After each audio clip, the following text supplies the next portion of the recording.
বললেন, আর ওইটা ইনকানা ফি আফি মাকুল, আমি যা বললাম এটা যদি আমার ভাইয়ের মধ্যে থাকে,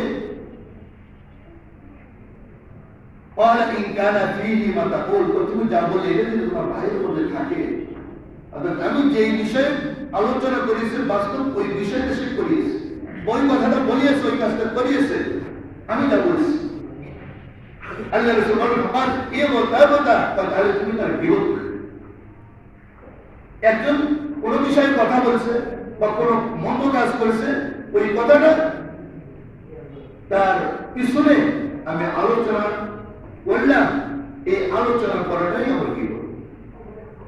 ওই ইল্লামে কোন ফীমা তাকুল, তো যা আমি বললাম এটা যদি তার মধ্যে না থাকে তাহলে তাকে তহমত দেওয়া হবে, মিথ্যা অপবাদ দেওয়া হবে।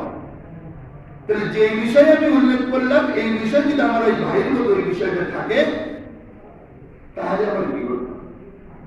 এখন আমরা প্রত্যেকেই, ইমাম সাহেব হোক, মুয়াজ্জিন সাহেব হোক, খাদেম হোক, হাজী সাহেব হোক, মুফতি সাহেব হোক, মুহাদ্দিস সাহেব হোক, এরপরে আরো যত শ্রেণীর আমরা আছি, যে যেখানে আছি, বিভিন্ন জায়গায়, বিভিন্ন অফিসে, নিজের কর্মস্থলে, আমরা যে যেখানে আছি, একে অপরের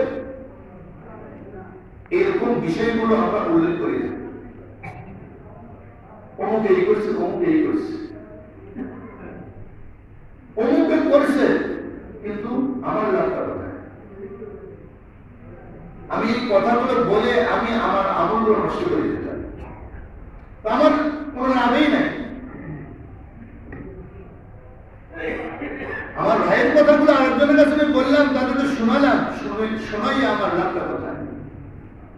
শোনাই আমার কোনো লাভ,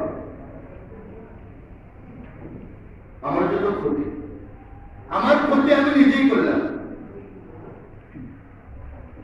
যে নেক কাজগুলো আমি করে করে আমার আমলনামায় সওয়াব কিছু জমাইছি, এই গীবত করার কারণে আমার এই সওয়াবগুলো আমলনামায় মুছে যায়, নষ্ট হয়ে যায়। এক পর্যায়ে দেখে যে আমার আমলনামা শুধু লাভ আমার কি হলো? আমার আমলনামা ফাঁকা হয়ে গেল।